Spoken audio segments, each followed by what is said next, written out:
हमने आज जो टॉपिक पढ़ना है वो है introduction of psychology school and prospective हमारा सब्जेक्ट है, जिसके अंदर टॉपिक है। सबसे पहले हम इस कोर्स के इंट्रोडक्शन देख लेते हैं कि school and prospective in psychology होता क्या है। साइकोलॉजी का आप लोगों को पता है, साइकोलॉजी है साइंटिफिक डिसिप्लिन है जिसमें हम ह्यूमन बिहेवियर और मेंटल प्रोसेस को हम पढ़ते हैं। अगर हम मास्टर लेवल पे साइकोलॉजी की बात करें तो इसके अंदर हम जस्ट साइकोलॉजी की डिफाइन और उसकी सिग्निफिकेंस नहीं पढ़ते, बल्कि हम इन डेप्थ स्टडी करते हैं, historical understanding, critical analysis, applied relevance और स्टूडेंट साइकोलॉजिकल नॉलेज को किसने एक्सप्लोर कर सकते हैं, उनके स्कूल ऑफ थॉट्स को समझना और उनके मॉडर्न प्रोस्पेक्ट्स क्या हो सकते हैं, वो सब कुछ हम इस कोर्स में पढ़ेंगे। इसके मेजर स्कूल ऑफ थॉट्स आप लोग प्रीवियसली भी पढ़ चुके होंगे, लेकिन इसमें भी हम जो स्कूल्स का है, सबसे पहले हमारे पास जो स्कूल है स्ट्रक्चरलिज्म है। जैसे आप लोगों को पता है कि विलियम वॉन्ट ने हमें एक्सपेरिमेंटल साइकोलॉजी से इंट्रोड्यूस करवाया था 1879 में, ठीक है, लिप्सिक यूनिवर्सिटी में, जिसमें लेबॉर्ट्री में साइंटिफिक एक्सपेरिमेंट किया था और उसके नज़रिए में हमें एक्सपेरिमेंटल साइकोलॉजी हमें मिली थी। और उस टाइम उन्होंने जो स्कूल ऑफ थॉट हमें इंट्रोड्यूस करवाया था वो था स्ट्रक्चरलिज्म।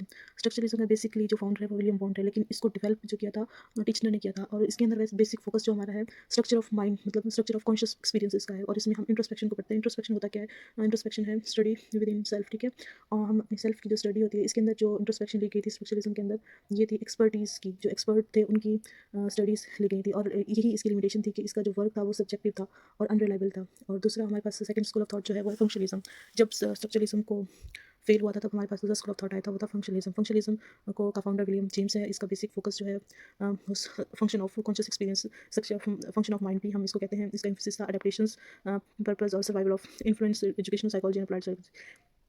जो फंक्शनलिज्म स्कूल ऑफ थॉट था ये सब्जेक्टिव तो था ही, लेकिन इसमें हम सिर्फ एक्सपेरिमेंटली नहीं पढ़ रहे थे, बल्कि हमने सारा सब्जेक्टिव स्कूल ऑफ थॉट्स भी लिए थे कि हम सारा वर्क एक्सपेरिमेंटली नहीं होता, बल्कि कुछ वर्क साइकोलॉजी में बेसिकली ज़्यादा वर्क सब्जेक्टिव साइकोलॉजी का है, जिसमें हमारे पास एजुकेशनल साइकोलॉजी और अप्लाइड साइकोलॉजी हमें मिलती हैं उस सूरत में।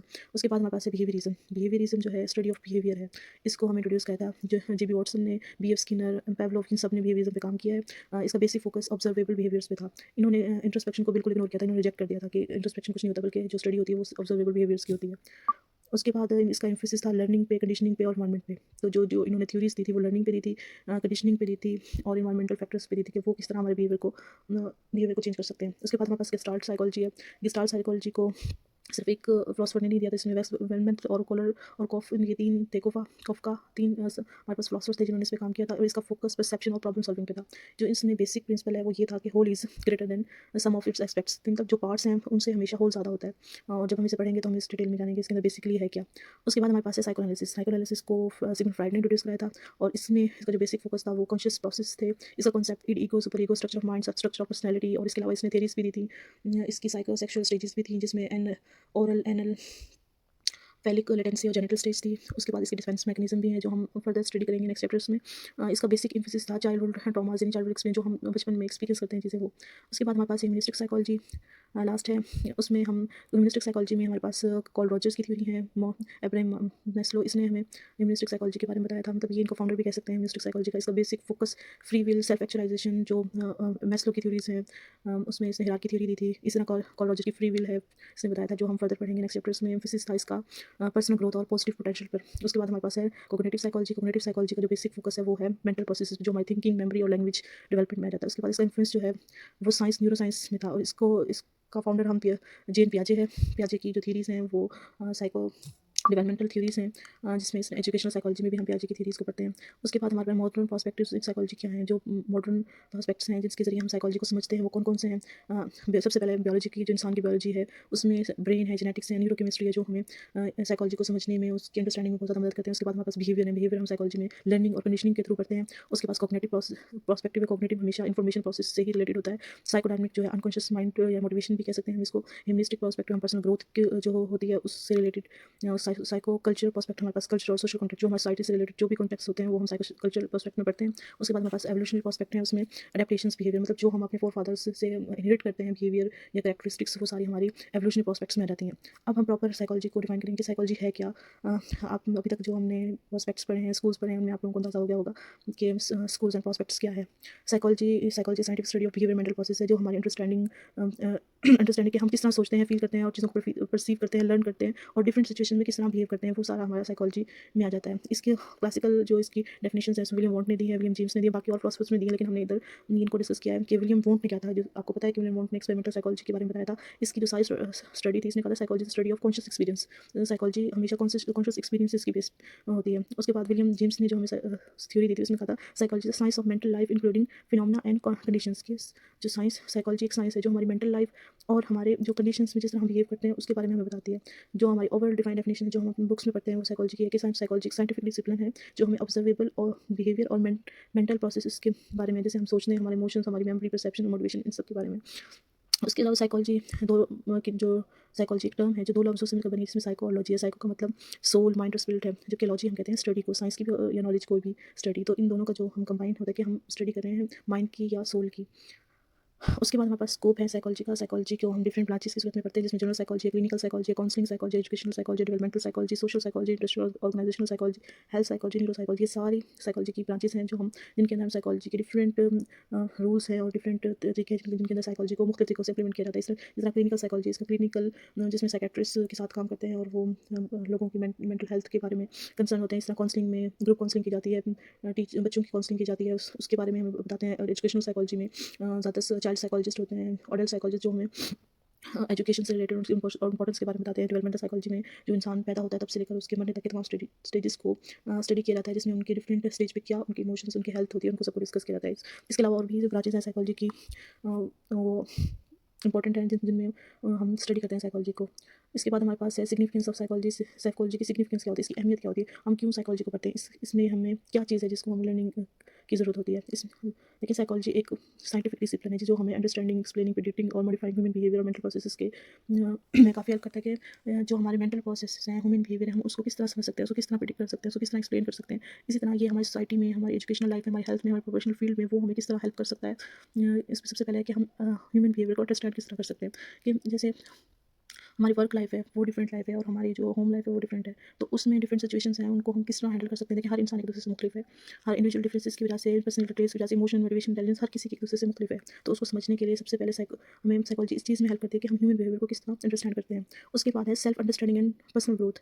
पर्सनल ग्रोथ में हमारी self awareness, insight into their emotions, जैसे हम दूसरों को उनके इमोशंस किस तरह समझ सकते हैं, उन सेल्फ कंट्रोल किस तरह रखते हैं, हमारी डिसीजन मेकिंग, हमारी लीडरशिप, ये सब वेलबींग कि हम मुख्तलिफ सिचुएशन में किस तरह अपने आप को इंप्रूव कर सकते हैं या हम किस तरह अंडरस्टैंड कर सकते हैं। वो सब हम पर्सनल अंडरस्टैंडिंग के थ्रू देखते हैं वो। उसके बाद है mental health and wellbeing. Mental health का होना बहुत इंपॉर्टेंट है, क्योंकि अगर इंसान खुद हेल्दी होगा तो वो हेल्दी ही इन्वायरमेंट क्रिएट करेगा। जैसे हमारा डायग्नोसिस है, ट्रीटमेंट है मेंटल डिसऑर्डर का, जैसे स्ट्रेस मैनेजमेंट है, इमोशनल रेगुलेशन, काउंसलिंग, थेरेपीज, ये सब इंसान मतलब तभी हम दे सकते हैं कि जब वो मेंटली हेल्दी हो और साइकोलॉजिकल एडजस्टमेंट हमें पता हो कि किस तरह हम लोगों को ट्रीट कर सकते हैं, उनको उनकी काउंसलिंग कर सकते हैं। उसके बाद एजुकेशनल सिग्निफिकेंस है जो साइकोलॉजी हम एजुकेशन में बहुत ज़्यादा हेल्प करती है। जैसे लर्निंग है, हम टीचिंग को किस तरह इंप्रूव कर सकते हैं, टीचिंग मेथड्स बताती हैं, हम स्टूडेंट्स के साथ इंटरेक्ट किस तरह कर सकते हैं, उनकी इमोशनल और बिहेवियर प्रॉब्लम्स को किस तरह हम डील कर सकते हैं, उनके एकेडमिक परफॉर्मेंस को किस तरह सही कर सकते हैं या उनको गाइड कर सकते हैं। ज़्यादातर जो हमारे पास थीरीज़ हैं एजुकेशन साइकोलॉजी में ही है, जैसे जेन पियाजे की थ्योरी है, उसमें बच्चों की लीडरशिप के बारे में के, और हमारे पास और थीरीज़ भी हैं, जैसे जॉन डेवी की थ्योरी है, स्टूडेंट सेंटर्ड थ्योरी है और टीचर सेंटर्ड थ्योरीज हैं, जिनके ज़रिए हम उन बच्चों के अंदर उनकी एजुकेशनल लाइफ को इंप्रूव कर सकते हैं। उसके बाद हमारे पास है social and interpersonal relationship. Social और इंटरपर्सनल रिलेशनशिप में भी साइकोलॉजी बहुत ज़्यादा हेल्प करती है। ये हमें कम्युनिकेशन स्किल, सोशल इंटरेक्शन और ग्रुप बिहेवियर, सम एग्रेशन, जैसे हमारे पास में मुख्य प्रेजुडिस होते हैं चीज़ों को डील करने के हवाले से, तो उनको एग्रेशन को किस तरह डील करते हैं, कन्फ्लिक्ट्स को, एम्पैथी, सिंपैथी और ये सारे जो टर्म्स हैं हम इनको किस तरह समझ सकते हैं, कि सोशल इंटरेक्शन किस तरह रख सकते हैं। इंटरपर्सनल रिलेशनशिप जो होता है, जो दो लोगों का आपस में होता है। इंट्रा जो होता है वो ग्रुप में जो लोग होते हैं काफ़ी सारे, उनका रिलेशनशिप भी होता है। तो इस रिलेशनशिप्स को हम किस तरह इंप्रूव कर सकते हैं वो हम साइकोलॉजी के जरिए समझते हैं। साइकोलॉजी हमें वर्क्स पे प्लेस और ऑर्गेनाइजेशन में भी बहुत ज़्यादा हेल्प करती है कि ऑर्गेनाइजेशन के अंदर जो इंपॉर्टमेंट्स होते हैं वो अपनी वर्किंग को किस तरह से अच्छा कर सकते हैं, या उनकी जो लीडरशिप होती है उसको किस तरह इंप्रूव कर सकते हैं। ज़ाहिर सी बात है कभी जब कोई एक पूरी ऑर्गेनाइजेशन में काम करते हैं, उसके अंदर कोई सुपरवाइजर, कोई कुछ एम्प्लॉयज़ होते हैं, तो सुपरवाइजर का काम कि किस तरह उनकी सुपरविजन की जाए, किस तरह उस जॉब को में जो जहाँ पे वो लोग वर्कर्स हैं उनसे सेटिस्फाई हों, अपनी जॉब से सेटिस्फाई हों, इस तरह का माहौल क्रिएट करना, ये भी हमें साइकोलॉजी गाइड करती है। उसके बाद है हमारे पास साइंटिफिक एंड रिसर्च इंपॉर्टेंस। हमारे पास साइंटिफिक रिसर्च में हम किस तरह साइकोलॉजी बहुत ज़्यादा इसके अंदर हेल्प करती है कि रिसर्च में जो एम्पेरिकल स्टडी है बिहेवियर को और एविडेंस बेस्ड डिसीजन मेकिंग, इसके अंदर भी साइकोलॉजी बहुत ज़्यादा मदद करती है कि हम रिसर्चर्स जो होते हैं वो रिसर्च अच्छे तरीके से किस तरह की जा सकती है, उनके अंदर साइंटिफिक रिसर्चेस कौन कौन से इस्तेमाल करते हैं, सैम्पल पॉपुलेशन हम किस तरह ले सकते हैं, डाटा को किस तरह कलेक्ट कर सकते हैं, ये सब कुछ हम साइकोलॉजी के जरिए करते हैं। उसके बाद हमारे पास हेल्थ और मेडिकल फील्ड है।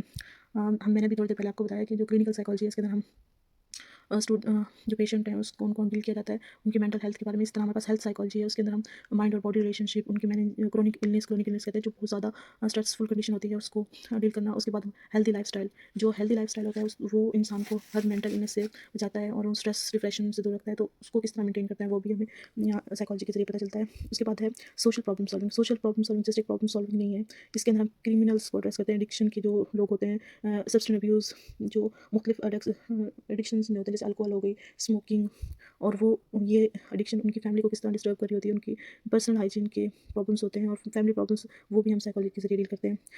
गाइडेंस एंड काउंसलिंग, ये सबसे इंपॉर्टेंट है साइकोलॉजी के अंदर कि इंसान जो अपना करियर बना रहा है उसको किस तरह की गाइडेंस की जरूरत है, या फैमिली को चलाने के लिए, या किसी ऑर्गेनाइजेशन को उसके राइट टाइम पे राइट डिसीजंस किस तरह ले सकते हैं, और इमोशनल और सोशल एडजस्टमेंट्स किस तरह कर सकते हैं। उसके बाद हमारे पास है हिस्टोरिकल रूट्स ऑफ साइकोलॉजी, जो साइकोलॉजी है उसकी हिस्ट्री जो है वो बनी किस तरह है, उसकी डेवलपमेंट किन बेसिस पे हुई, उसके 3 तरह के बेसिस हैं जिसकी वजह से साइकोलॉजी बनी है। सबसे पहले हमारे पास फिलोसफिकल स्टेज, जो फिलोसफिकल स्टेज है इसके अंदर हमारे पास स्टार्ट से चला रूट ऑफ साइकोलॉजी से, जिसके अंदर हम हिस्ट्री पढ़ते हैं। जो स्टार्ट में लोग साइकोलॉजी को एज अ सब्जेक्ट नहीं मानते थे, लेकिन आहिस्ता आहिस्ता वक्त के साथ साथ उन लोगों ने साइकोलॉजी एक्सेप्ट करना शुरू कर दिया था। उन्होंने सबसे पहले स्टडी ऑफ सोल और माइंड को स्टडी किया था। फिर उसके बाद हमारे पास फिजियोलॉजिकल स्टेज है, जिसको हम बायोलॉजिकल स्टेज भी कहते हैं, जिसके अंदर हमने जब सोल और माइंड को समझने के बाद हमने उसकी फिजियोलॉजी को समझा था कि ह्यूमन माइंड के अंदर किस तरह चीज़ें होती हैं, उसका क्या सिस्टम होता है। सो उसमें हमारा नर्वस सिस्टम है, हमारा ब्रेन है, उसके हमारे ग्लैंड्स हैं, वो किस तरह काम करते हैं वो हम देखते हैं। उसके बाद है साइंटिफिक स्टेज। तो जब साइकोलॉजी को एज अ सब्जेक्ट समझा गया था, तब तो साइकोलॉजी के अंदर एक्सपेरिमेंटल साइकोलॉजी आई थी, जिसके अंदर हम साइंटिफिक स्टेज, अब इसलिए हम साइकोलॉजी को साइंटिफिक डिसिप्लिन भी कहते हैं, इसलिए एक्सपेरिमेंटल साइकोलॉजी इंट्रोड्यूस हुई थी, और उसके ज़रिए हमने ब्रेन और बॉडी पार्ट्स हमारे किस तरह काम करते हैं, वो हमारी नॉर्मल लाइफ में किस तरह हमें हेल्प करते हैं, या हमारी जो एक्सटर्नल फैक्टर है, हमारी थिंकिंग मेमोरी, ये हमें किस तरह हेल्प करते हैं, वो हम साइंटिफिकली प्रूव वो करके आप साइकोलॉजी में पढ़ रहे हैं। उसके बाद जो साइंटिफिक साइकोलॉजी है उसकी बर्थ किस तरह हुई थी, देखें। इसका जो सबसे पहले साइकोलॉजी पे जो काम किया था विलियम वोंट ने ही किया था 1879 में। इसने फर्स्ट लेबोरेटरी बनाई थी लिप्सिक में, जर्मनी में, और तभी से ही साइकोलॉजी को एक इंडिपेंडेंट साइंटिफिक डिसिप्लिन माना गया था। उससे पहले इसका कोई ऐसा नहीं था कि इसको साइंटिफिक डिसिप्लिन नहीं मानते थे, बल्कि साइकोलॉजी को बस सुपरनैचुरल फोर्सेस के जरिए ही समझा जाता था, साइकोलॉजी का कोई कॉन्सेप्ट नहीं था पहले। फिर हमारे पास फिलोसफिकल बैकग्राउंड ऑफ साइकोलॉजी, कि साइकोलॉजी को साइंटिफिक डिसिप्लिन मानने से पहले इसके बहुत सारे चैलेंजेस का सामना करना पड़ा था, कि इसको कि किस तरह इसके फंडामेंटल क्वेश्चन जो इसके सामने आए थे, जिनको उन्होंने एड्रेस किया था और इशूज़ को फॉलो किया। सबसे पहले तो हमारे पास डुअलिज्म का कॉन्सेप्ट था, जिसमें बॉडी माइंड रिलेशनशिप है। इसके बारे में कहा गया था कि किस तरह का रिलेशन, कि साइकोलॉजी माइंड को स्टडी करती है, बॉडी को, ये अभी तक नहीं सॉल्व हुआ है, इसलिए साइकोलॉजी को माइंड और बॉडी दोनों के ही रिलेशनशिप में काउंट किया जाता है। उसके बाद हमारे पास नेचर वर्सेस नर्चर है। नेचर जैसे हमारी जो हमें इनहेरिटेड चीज़ें होती हैं, जो हम पैदाइशी लेते हैं, और नर्चर वो जो हम एनवायरनमेंट से सीखते हैं। इसके बाद फ्री विल वर्सेस डिटर्मिनिज्म है, कि फ्री विल वो होती है कि जो हम अपनी मतलब हमें किसी की मर्जी की जरूरत नहीं होती, हम अपनी मर्जी से जो काम करते हैं उसको हम फ्री विल में काउंट करते हैं। लेकिन डिटर्मिनिज्म रहता है कि हमें किसी सुपरविजन की जरूरत होती है अपने काम वगैरह करने के लिए। तो इसमें भी ये क्वेश्चन थे जो हमें फेस करने पड़े थे। उसके बाद रैशनलिज्म वर्सेस एम्पिरिसिज्म, रैशनलिज्म हम कहते हैं जिसको लॉजिकल हो, एम्पिरिसिज्म हमें सब्जेक्टिविटी की तरफ लेके जाता है। तो ये क्वेश्चन थे जब साइकोलॉजी को काफ़ी ज़्यादा फेस करने पड़े थे। उसके बाद हमारे पास है ग्रीक फिलोसफर्स, उनमें हमारे पास ग्रीक फिलोसफर्स कौन कौन से हैं। उसमें हमारे पास सुकरात है। सुकरात ने इंट्रोस्पेक्शन को काफ़ी ज़्यादा इस पर काम किया था, इसने इनहेरेंट नॉलेज के बारे में बात की थी, इसने सेल्फ एग्जामिनेशन पे फोकस किया था। उसके बाद हमारे पास प्लेटो है। प्लेटो जो था, इसने डुअलिज्म का कॉन्सेप्ट दिया था। इसने कहा था जो माइंड और बॉडी होती हैं, ये दो अलग अलग पार्ट नहीं होते, बल्कि हमारे दो अलग अलग पार्ट नहीं होते, बल्कि जो माइंड होता है और वो जो बॉडी होता है वो एक दूसरे से सेपरेट होते हैं, लेकिन ये एक दूसरे से कनेक्टेड भी होते हैं। और ये जो सोल होती है वो 3 पार्ट्स में हम डिवाइड करते हैं, जिसको सोल को 3 पार्ट्स में इसने डिवाइड किया हुआ है। उसमें इसने बताया था कि सोल जो होती है वो सब्जेक्टिव होती है, वो आइडियल होती है, और इसकी नैरेटिव होती है। इसने और भी काफ़ी सारी चीज़ें बताई थी इसके बारे में। इसने स्पोर्टेड नैरेटिज्म के बारे में बात की थी। इसी तरह अरिस्टोटल है। अरिस्टोटल ने हमें डुअलिज्म के कॉन्सेप्ट को बिल्कुल रिजेक्ट कर दिया था। इसने कहा था सिर्फ हमारे पास जो होती है वो सोल होती है, मतलब बॉडी का इसने कोई कॉन्सेप्ट नहीं दिया था। इसने ऑब्जर्वेशन पे बहुत ज़्यादा जोर दिया था, कि मतलब साइकोलॉजी के अंदर जो स्टडी होती है वो ऑब्जर्वेशनल होती है। और इसने अपनी एक बुक राइट की थी, उसमें नीमा उसको बुक का नाम दिया था, और इसने एम्पिरिसिज्म को सपोर्ट किया था, मतलब सब्जेक्टिव साइकोलॉजी को बहुत ज़्यादा सपोर्ट किया था। उसके बाद हिपोक्रेट्स है, इसको फादर ऑफ मेडिसिन कहा जाता है। इसने बायोलॉजिकल एक्सप्लेनेशन दी थी मेंटल इलनेस की। उसके बाद इसने ना अपनी थ्योरी में 4 ह्यूमर्स का जिक्र किया था, जिसमें जिनके इसने कहा था अगर कोई मेंटल इलनेस होती है तो वो इन ह्यूमर्स की इम्बैलेंस की वजह से होती है। और यही वो फिलोसफर है जिसने सुपरनैचुरल फोर्सेस को एक्सेप्ट नहीं किया था, बल्कि इसने अपनी एक थ्योरी दी थी। इसने साइकोलॉजी में फर्स्ट जो काम किया था वो हिपोक्रेट्स ने ही किया था। उसके बाद हमारे पास गेलन है। गेलन ने साइकोलॉजिकल जो रूट्स है उनको एक्सपेंड किया था। इसने ह्यूमर थ्योरी दी थी। इसने कहा था टेम्परामेंट जो बायोलॉजी में होते हैं, टेम्परामेंट जो हमारे एग्रेशन, गुस्सा, मतलब ये सारी चीज़ों के बारे में सबसे पहले गेलन ने ही बताया था। जो बायोलॉजिकल रूट्स होती हैं हमारी ब्रेन की या नर्वस सिस्टम की, उनके बारे में बताया था। उसके बाद हमारे पास